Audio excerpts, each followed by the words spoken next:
So we look at so we're going to also look at, as we move into 21-22, we'll take a look at the 2021 budget to actual as of 2/26. So right now, looking at the 1000s, 2000, and 3000 function codes, which are basically all the instructional codes are in the 1000s, which are all your teachers and everything that we use to pay our instructional staff. The 2000s are all your support staff, admins, maintenance, transportation. And the 3000s are your athletics and scholarships and stuff of that nature.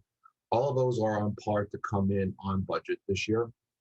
The 5000s, we've already paid out the entire amount of our budgeted funds, and that's basically our debt service payment. We have paid the $466,000 that we had for debt service payment this year. So there's some good news there that there's nothing that is red flagged as something that's coming in way over budget this close to we're already 6 months into, or excuse me, 8 months into the fiscal year. There's no red flags that we should be worried about in terms of anything going over budget. In terms of the revenue side of things, we have met our budgeted amount of earned income or of real estate collection. We are lagging behind in our earned income taxes. However, Berkheimer, who collects our earned income tax, believes that we're going to make that up in the third and fourth quarters, which are just beginning the third quarter now, and also in the fourth quarter of the fiscal year, which is April, May, and June. Actually, third quarter is ending now, and we'll sort of get the reports at the end of March. And then the fourth quarter of fiscal year, we believe we'll make that up. So we're hoping that comes in. The 7,000s and the 8,000s are our state revenue and our federal revenue, and they are on par to meet the budgeted amounts. In the 8,000s, we'll see an uptick in the federal money because of the ESSER, the SRF, and the ESSER 2. They're the code, that's what they're called, the legal terms for the COVID-19 relief money. Overall, we're on par to meet our budgeted goals for 2021. So we're not expected to go over our budgeted amounts that we had in place. And remember, our budget was based on the COVID-19 pandemic was in full force when we made the budget for 2020, 2021. So I'm very proud to say that we're on par to meet the budgeted goals for 2020 and 2021.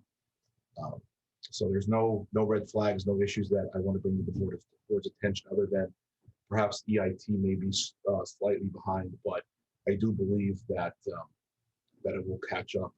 That's the earned income tax for the people that work and live and work in Mountain Top. So I think that will catch up. So the budget to actual discussions that we have to remember, that the consideration that we have to keep in mind when we talk about this is that there's still 4 months remaining in the fiscal year. So there might be some expenditures that come to mind, such as any hidden expenditures that we don't expect, breakdowns, any type of things like that may go on. The revenues are on target. However, we have 4 months to go for the state revenue, and also there's 2 months after the fiscal year closes. So we do have time for the state to make up some of the money if they do miss some of their targets. For example, last year the state did not finish paying their revenue until August of the year of the fiscal year because they fell short of their expectations in some of their catch-up years because of the fact that a lot of people throughout the state were laid off, and they did not have the money to pay some of their money that they promised to the school districts, in particular the Social Security reimbursement. But they ended up making their revenue goals, or the state borrowed money from another fund to pay it. So they do have 2 months after the fiscal year closes to catch up. So we want to keep that in mind when we're budgeting as well. Also, the real estate transfer tax is favorable to the Mountain Top area. The real estate market, as many of you know, is very, very hot throughout the state of Pennsylvania, throughout Luzerne County in particular. But even so, in the Mountain Top area, I spoke to a couple of realtors, and they said that the housing market, in particular in the Mountain Top area, is very hot. And when asked what the number one reason is people want to move to the Mountain Top area, they state that the strength of the Crestwood School District is one of the reasons why they want to come here. So it's something to be very proud of for a community and for the school board and for really everyone involved. So when you're looking at the 2021-2022 budget, The biggest hurdle in the whole budget, and this is something I've been talking about for the last, since I probably came here, has been the debt service payment. I mentioned earlier that the debt service was approximately 466,000 in this fiscal year.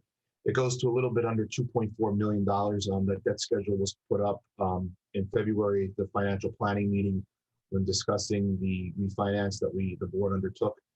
The debt relief in that schedule, if you recall, occurs in 22, 23, and 23, 24, where the board did undertake that debt refi. And we'll look for further relief as the interest rates will allow to go with that, as the interest rates have slowly begun to creep up, as the economy has begun to increase and continue to creep up with the vaccine and with everything starting to reopen. You expect the economy to rapidly increase, so the interest rates may increase, but that may not affect the municipal bonds as much as it affects other interest rates. So we're going to continue to monitor where the markets are, and each year bring the board an opportunity to refinance as we take a look at it as we go forward. Another challenge in the 21-22 budget are teaching negotiations. They're ongoing and they're not in this budget at this time. Also is the state funding. But we budget, I have in this current budget, they're on level from 2020, 2021, from basic ed to special ed to transportation. They're all on budget levels. Transportation, we received a notification from the state that they will meet the level funding from the 1920, even if our buses are not running currently. They do expect us to report exactly what the buses are doing, not like in 1920 where we are to report like if they were running. They want to see exactly what buses are running and when, what miles and students they're transporting. But they will allow us to attest, due to the fact that we're running a compressed schedule or a different schedule or a hybrid schedule, or we were shut down for a period of time under a virtual model. They will allow us to take the higher amount, which would have been the 1920 formula, the 2021 formula, into our and get paid for that. So I was able to pretty much certainly budget that higher number and not like if we were shut down. And there also is more COVID relief is certainly possible. However, we're not. However, the allowable expenses change with each package, so we're not, unsure of what the allowable expenditures are going to be for this package, or any future packages. So we have to. We can't really plan for anything of that nature. So I want to touch on the governor's budget proposal. Caused a lot of stir when it was produced and proposed by the governor. It basically called for 3 steps for basic education funding. The step 1 was to raise additional revenue for public ed, and the first step was to raise the personal income tax from I think it was around 3.3% to 4.49%. It did include some. It did not include a significant increase for a lot of people because there was different ways to write off the tax increase and to keep it steady, but it did increase to 4.49%. Excuse me. The step 2 was to run all the money through the fair funding formula. For the longest, since 2016, the state ran money through 2 different formulas. There was a pre-2016 formula, and there was the post-2016 formula, which was called the post-2016 formula was called the fair funding formula. It's called something different if you talk to the people in the state, but for our purposes, I'm going to call it the fair funding formula, and that was to redistribute all the basic ed funding formula through the fair funding formula, and so it would shift 1.15 billion from 336 districts to 264 districts, and that would create winners and losers throughout the state. Crestwood actually didn't fall in either category. We're kind of in the no man's land of this funding formula. We didn't create, because we were kind of in between the district that had no poverty, because we have some poverty, and we didn't have a lot of poverty, so we were kind of in that in-between category. And then step 3 would make all the losers whole with the new revenue from the increase of the personal income tax in step 1. So we'd use the 1.15 billion revenue to fix or level fund any district that loses money from the shift in step 2. So basically it created a hold harmless agreement or hold harmless from the districts that lost money.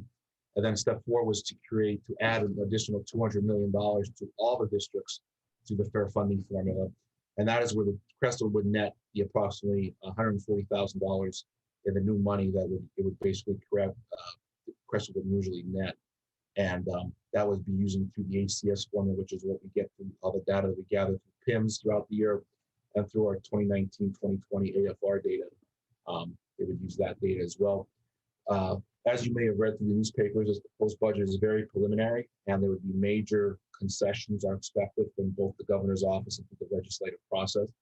They are just starting to hold budget hearings now in the legislature. So this is, you know, if you want to follow them, they're on the PCN network, and they could get, you know, long-winded and whatnot, but there's going to be major concessions.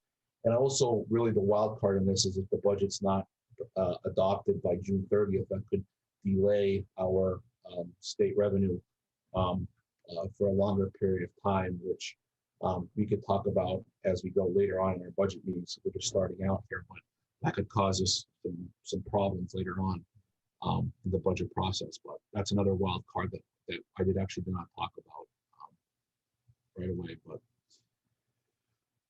some of the highlights in this budget: there are no reductions in staff or programs. As a matter of fact, through the hard work of the academics committee on the board and through the administration, they're actually increasing academic programs using existing staff, such as advanced physical education, sports entertainment, business law 2, anatomy, and others that are under consideration and being worked on as we speak. We're also continuing to maintain our physical plan to keep it as top-notch as we can using our general fund. We also have a capital projects fund that was that we use for emergency use only, that has approximately $323,000 in it.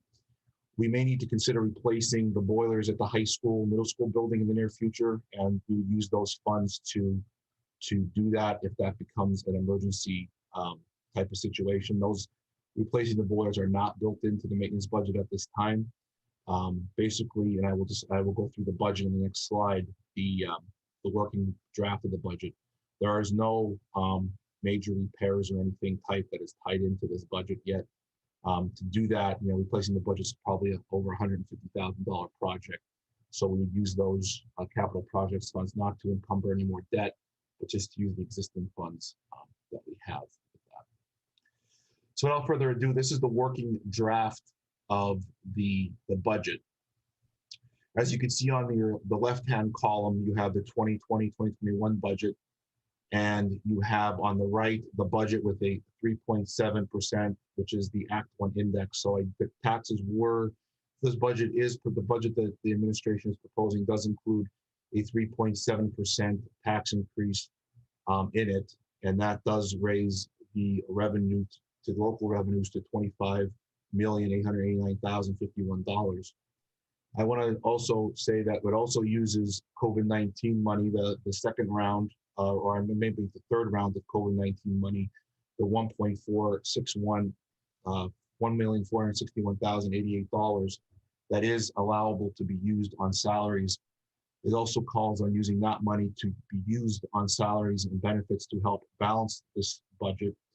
I also want to state that this budget initially started, and I circulated this with the school board, as a deficit of $2.9 million. That was the initial deficit of this budget.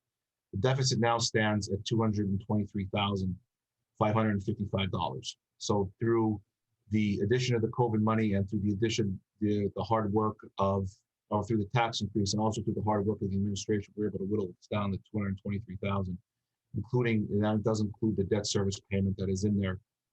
As you see, it's a little over 5% of the general fund budget, which is substantially higher than it was last year at 1%.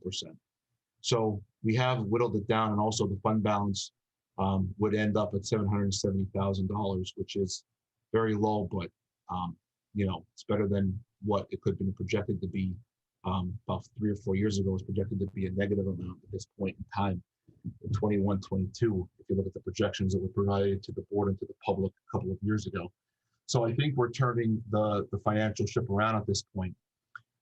Consider the line items that are highlighted in the pinkish items right now are items that have stayed relatively flat. The one item that has not stayed flat is in the 600s. I phased in the complete guaranteed savings from the Siemens Energy project. Last year it was only half phased in, and now this year is completely phased in at the $110,000 savings on the electric supply that Siemens had guaranteed us when they did the energy savings project. So most of those numbers they do fluctuate a little bit, and I also increased in the 500s. I also increased the transportation in the 500s to rectify the contract that we have with Reinheimer, because that is something that is known to us. So we did that as well. We don't have some of the things that we don't know about this budget is we don't know the department head's budget from each department head. They will submit a budget that I've expressed should be level or slightly cut from last year. If they can maintain it, if they have any wish lists or anything like that, that will be handled at the administrative level and brought up with the board if as we move forward with that between Bob and myself and working with them. As we know that we still like to cut that 223 down to 0 if possible. But this is where we're at right now.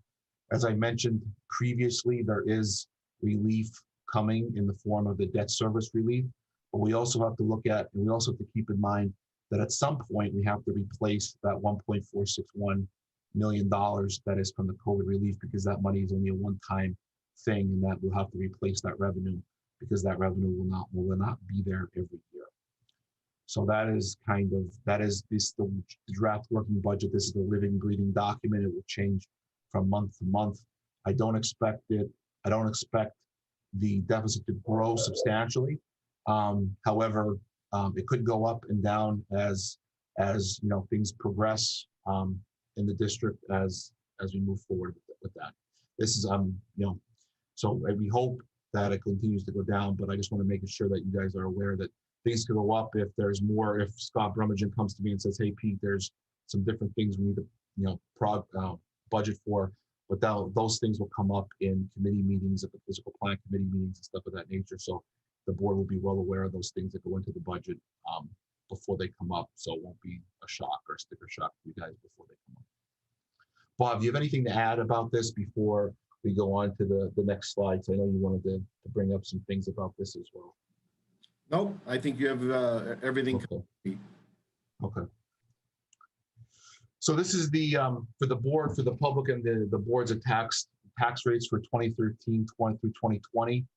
This is what the school board has approved over the last several years.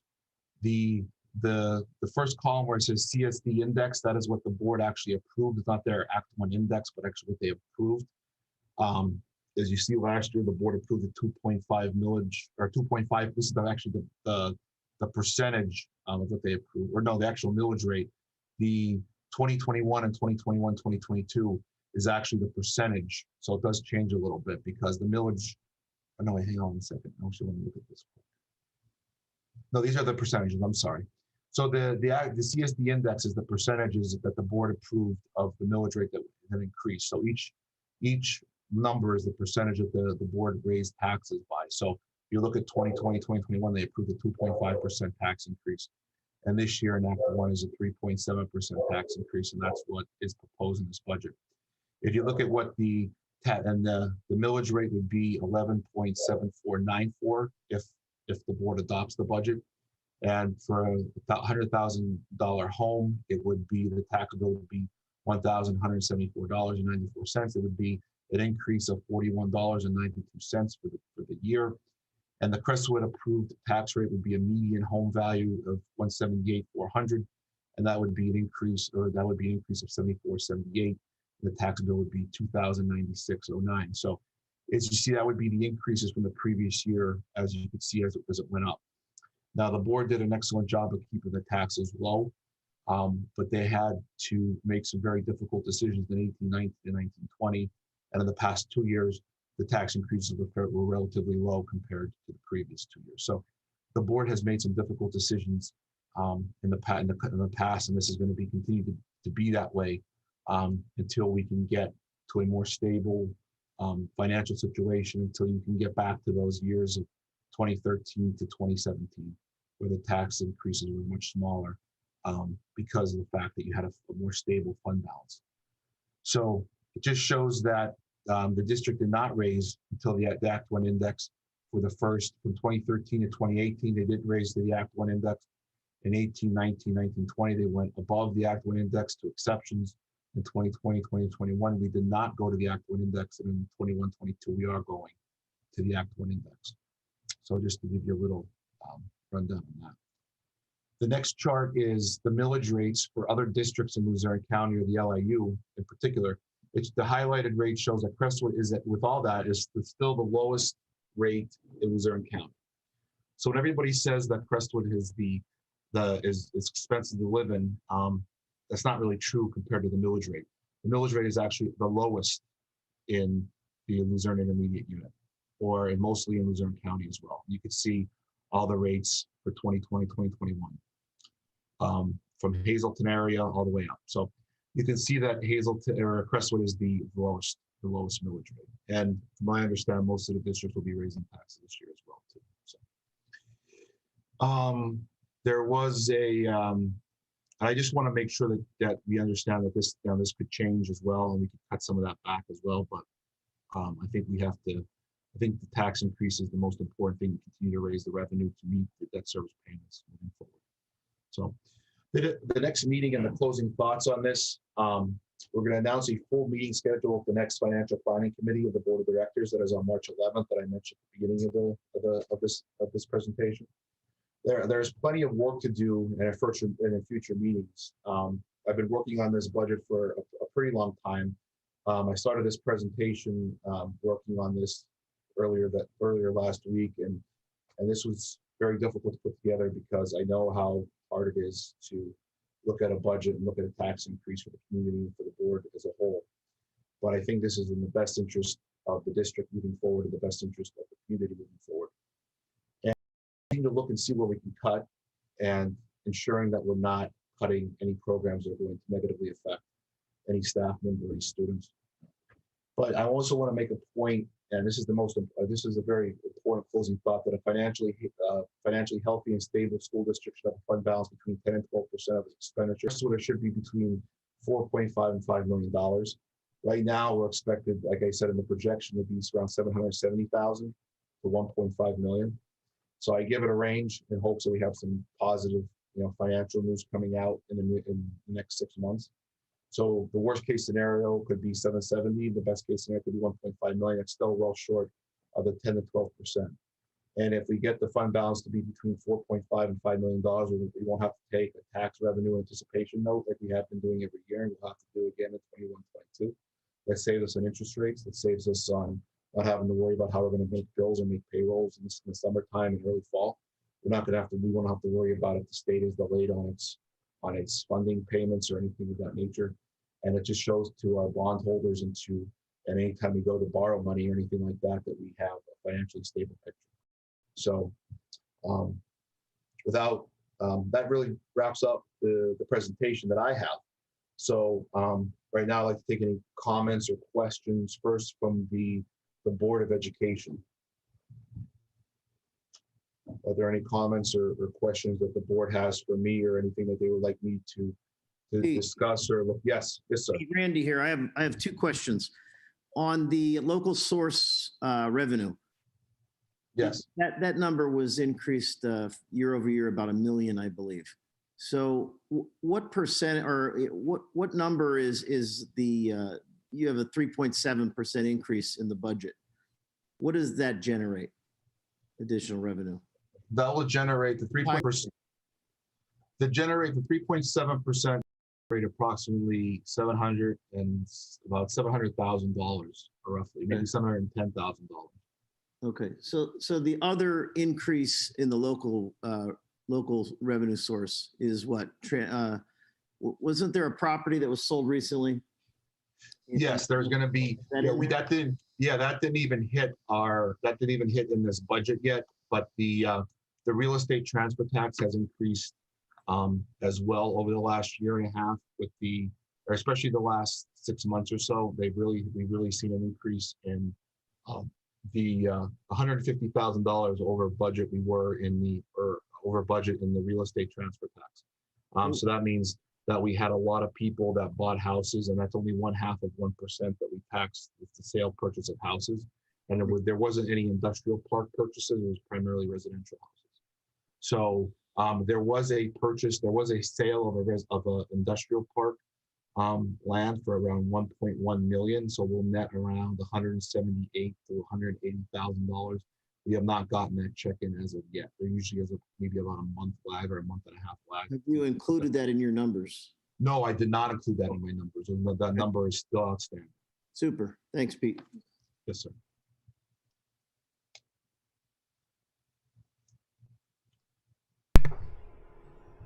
Damien, is there any questions on Facebook or anything of that nature?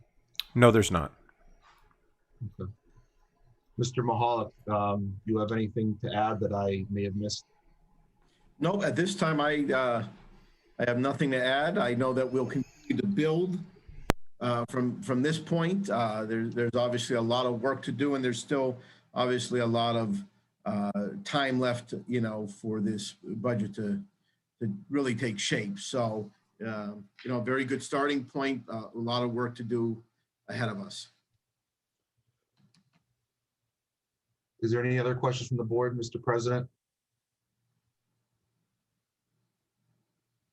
I don't see any. Okay, well, thank you guys for allowing me to present to the board. And if you guys have any questions, let me know. You have all my email address and phone number. Damien will post, Damien, could you please post this, the PowerPoint to the district's website under the school board, or however you normally do it, that everybody can see it. And I appreciate everybody's time, and we'll see you on the 11th for the committee of the whole to set the agenda.